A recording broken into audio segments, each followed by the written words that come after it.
Welcome to a new video and a new camera comparison of the Ultimate, the Honor Magic 4 Ultimate, one of the best camera smartphones currently on the market.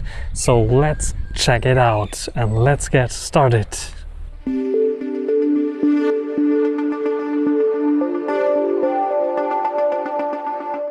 So on the back of the Magic 4 Ultimate, by the way, in this nice official Honor case, we have the Eye of Muse. This is how Honor calls it. This huge camera bump consisting of a 50 megapixel main camera shooter with OIS, very large sensor size, 1/1.2 inch, and we have a 50 megapixel ultra spectrum camera that is used to enhance the photos and add more details, as well as two 64 megapixel cameras. One is the ultra wide angle and the other one is the one in the middle, the periscope zoom camera that is 3.5 times optical zooming in, but also has hybrid zoom that allows you to zoom in 10 times.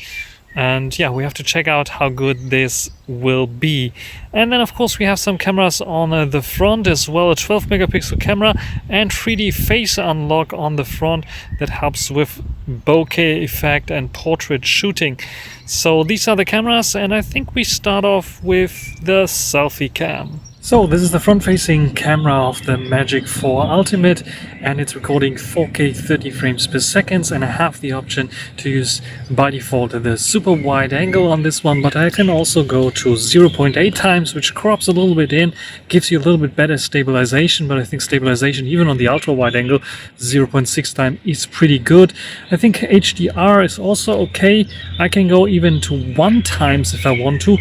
And yeah, it's pretty good. Stabilization is good. I think the front-facing video is good. It's perfect for vlogging, almost like on the Magic 3 Pro Plus that I reviewed a few weeks ago.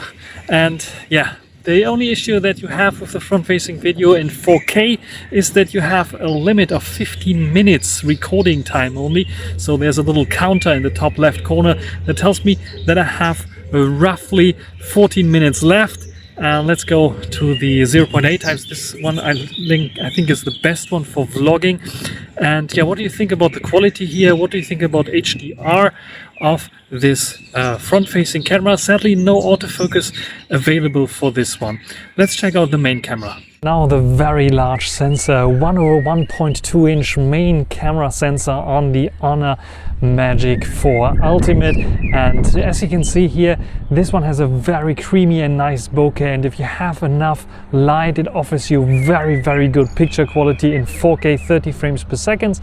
And it can go up to 4K 60 frames per second, but then you lose the ability to use the other cameras. I don't think even the zoom cameras are used in 4K 60, so it's not switching cameras. But what I can do now is switch to the ultra wide angle. So let's zoom out here.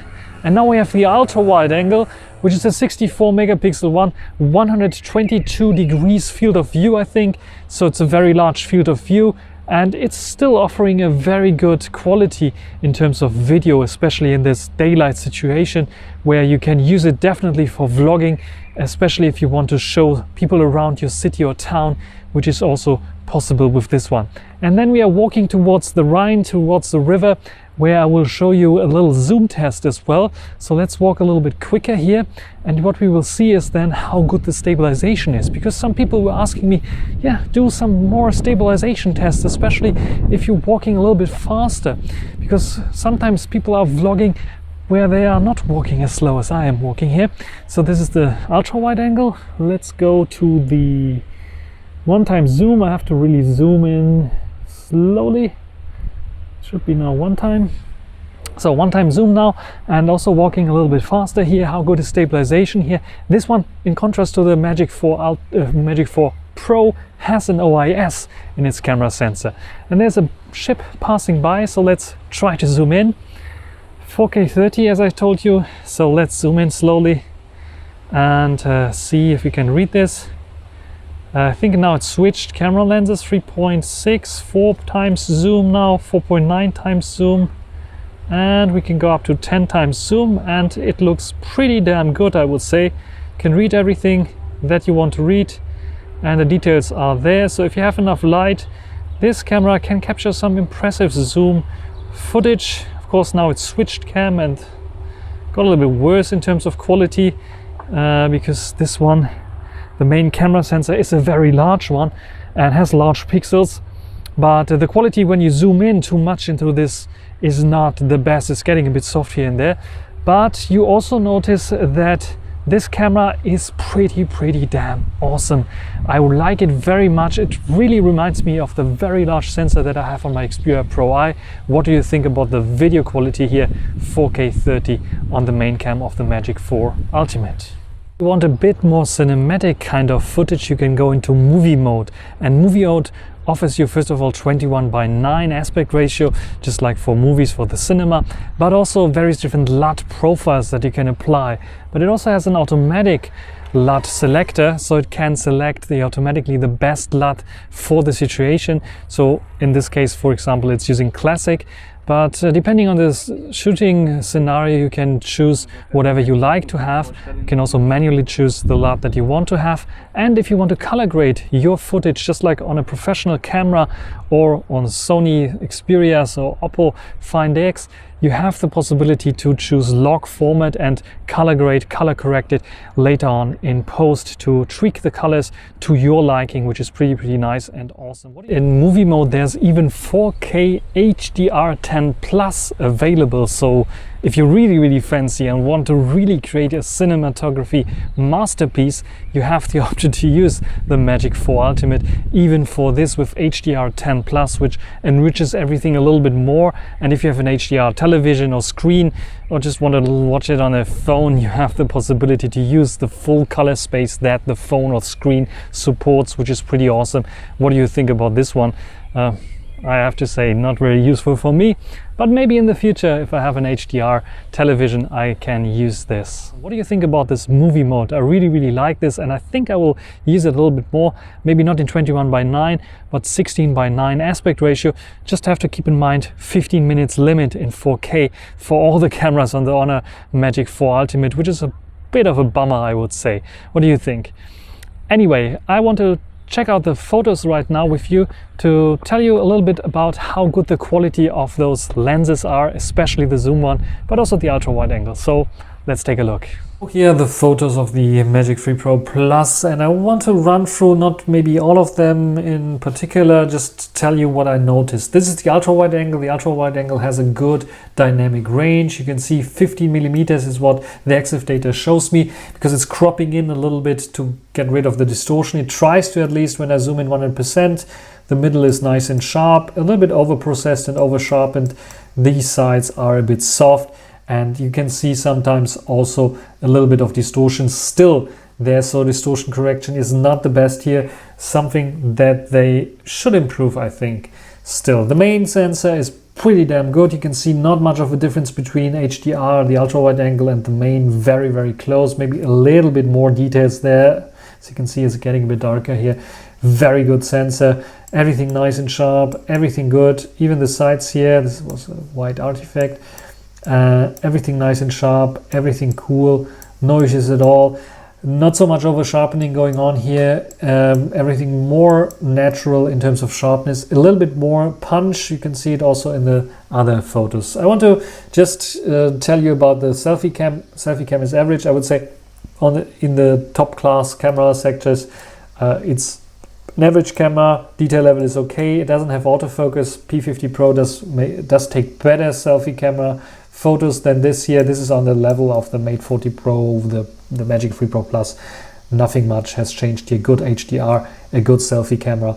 Not the best of the best, but amongst the best. Then an issue I noticed is the automatic mode or AI mode was enabled by default, and if you go too close up to subjects like this, it switches automatically to the ultra wide angle and crops in a little bit. So we have 25 millimeters here on the 2.1 millimeter lens, which is the ultra wide angle, because the main lens, as you can see here, is 7.6 millimeters. You can see it on the mouse pointer, 7.6 millimeters. So let's go back to this one. You can see very ugly. Lots of processing going on. Punchy colors. Horrible.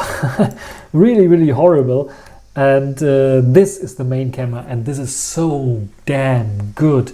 If you get this main camera with its nice creamy bokeh, you think you are looking at a RX 100 Mark III or higher shot, because it's so good. Only 12 megapixels, granted 50 megapixels pixel binning, but it's so good. A bit punchy colors, good.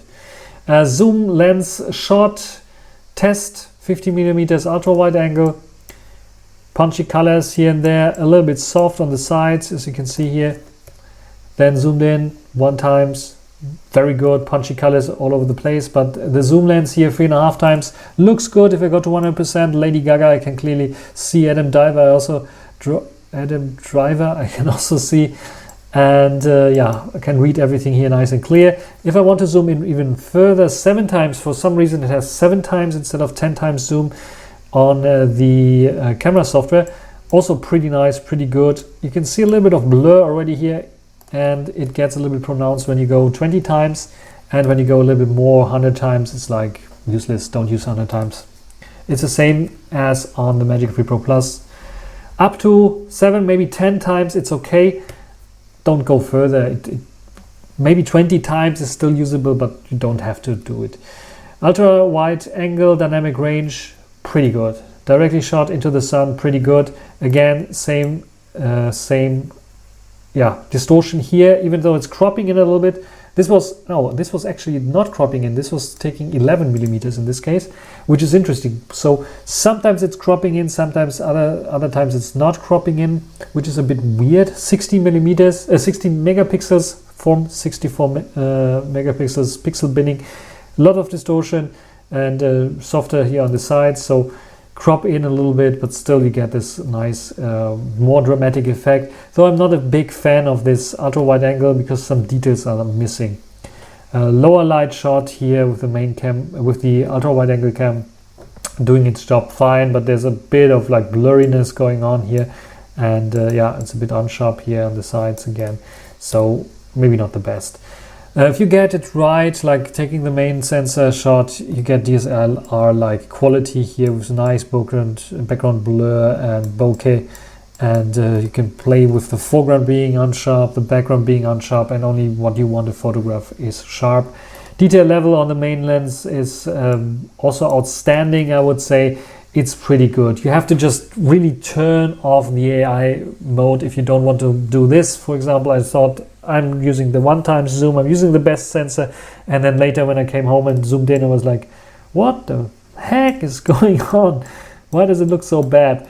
And then I figured out, okay, 25 millimeters, hey, but the main has 27. So yeah, 2.1 millimeter lens, so it took it with the ultra wide angle cropped in. So this is why the quality is not as good. So turn it off, then you cannot do it. You will see automatically you are unsharp, then you have to go step a little bit back, because the shallow depth of field, as you can see, is very, very close. As you can see here, unsharp, sharp, unsharp already, unsharp, sharp, unsharp, and there in the background also already unsharp, so not so much here. Ultra wide angle, close-up shots, forget it. It's not good. It's like you can get a bit closer, but the details, the noise in dim lit situations, forget about it. In terms of colors, very, very punchy colors. You can see it here. Everyone, especially red, yellow, it's a bit too much punchy. It's too much clean, too much clinical. Sometimes the HDR struggles on the 3.5 times zoom. As you can see here, the subject here, this little statue here, a little bit too dark. Here it gets better on the 7 times zoom. And also you can see the detail level is pretty good. It is not the best in terms of like what I saw already. I think the P50 Pro does better job here, especially even with 10 times. And the Magic 3 Pro Plus I think also is a little bit better. Here the ultra wide angle again, I'm not a huge fan of the ultra wide angle. If you have a little bit less light, you can see lots of noise, lots of not really sharp things going on here. Some weird artifacts sometimes, as you can see here, which is like, what is going on here? Yeah, it's not looking so good. This is also now at 50 millimeters. For some reason, this one, it took it 50 millimeters. So yeah, probably the automatic kicking in and telling you what. I'm very impressed by the zoom lens capability. This is now taking 20 times zoom. And when you can see here, this is 3.5 times zoom. Same poster of this lady here. And this is the ultra wide angle. So I was so far away and can zoom in and it looks gorgeous. If I zoom in, of course, 100% you can see, okay, over sharpening and some artificial stuff going on, but it looks gorgeous. And even if I have this 3.5 times and zoom in here, I don't get the same quality as with the 20 times zoom lens. So this is doing some processing that enhances the zoom.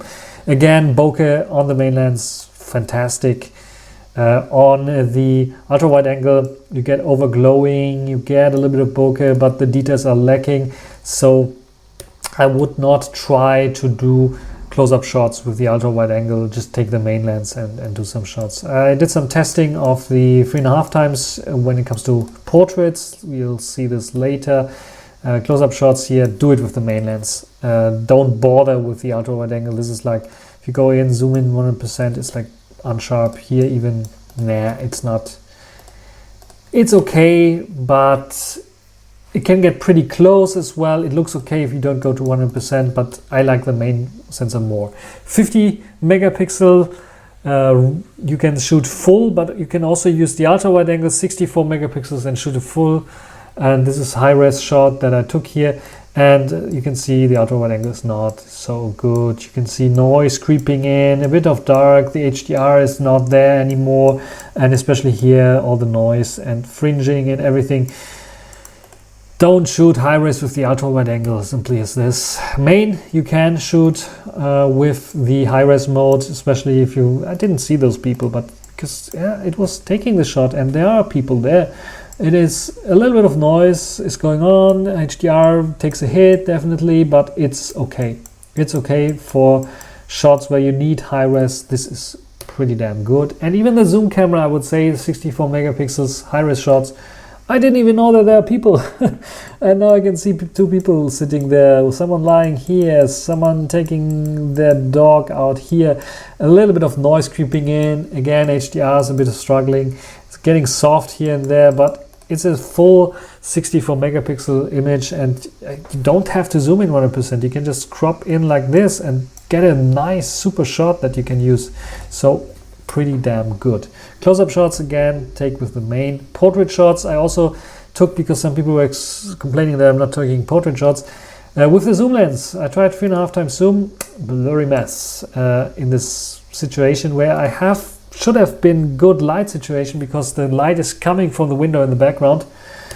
And now the light is coming from the background and not from the behind the camera, which is weird. Here it looks better. If I zoom in, heavy processing, especially look at the eye, how artificial it looks like.